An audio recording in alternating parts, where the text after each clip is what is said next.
కీర్తనల గ్రంథం 25వ కీర్తన.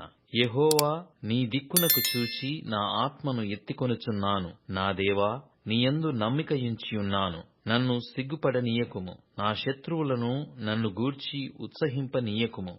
నీ కొరకు కనిపెట్టు వారిలో ఎవడునూ సిగ్గునొందడు. హేతువు లేకుండానే ద్రోహము చేయువారు సిగ్గునొందుదురు. యెహోవా, నీ మార్గములను నాకు తెలియజేయుము. నీ త్రోవలను నాకు తేటపరచుము. నన్ను నీ సత్యము ననుసరింపజేసి నాకు ఉపదేశము చేయుము. నీవే నా రక్షణకర్తవైన దేవుడవు. దినమెల్లా నీ కొరకు కనిపెట్టుచున్నాను. యెహోవా, నీ కరుణాతిశయములను జ్ఞాపకము చేసుకొనుము. నీ కృపాతిశయములను జ్ఞాపకము చేసుకొనుము. అవి పూర్వము నుండియున్నవే గదా. నా బాల్య పాపములను, నా అతిక్రమములను జ్ఞాపకము చేసుకొనకుము. యెహోవా, నీ కృపను బట్టి నీ దయ చొప్పున నన్ను జ్ఞాపకములో ఉంచుకొనుము.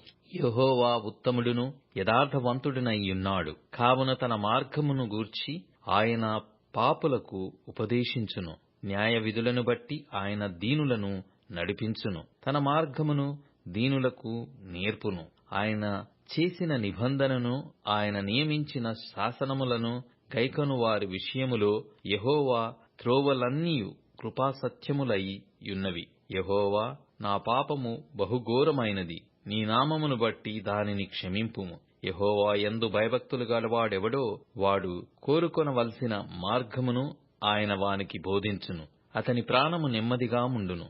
అతని సంతానము భూమిని స్వతంత్రించుకొనును. యెహోవా మర్మము ఆయన యందు భయభక్తులు గల వారికి తెలిసియున్నది. ఆయన తన నిబంధనను వారికి తెలియజేయును. నా కనుదృష్టి ఎల్లప్పుడూ యెహోవా వైపునకే తిరిగియున్నది. ఆయన నా పాదములను వలలో నుండి విడిపించును.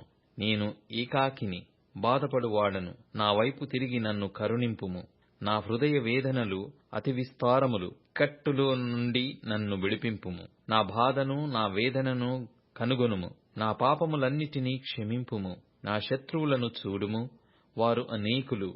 క్రూర ద్వేషముతో వారు నన్ను ద్వేషించుచున్నారు. నేను నీ శరణు జొచ్చియున్నాను. నన్ను సిగ్గుపడనీయకుము. నా ప్రాణమును కాపాడుము. నన్ను రక్షింపుము. నీ కొరకు నేను కనిపెట్టుచున్నాను. యథార్థతయు నిర్దోషత్వమును నన్ను సంరక్షించునుగాక. దేవా, వారి బాధలన్నిటిలో నుండి ఇశ్రాయేలీయులను విమోచింపుము.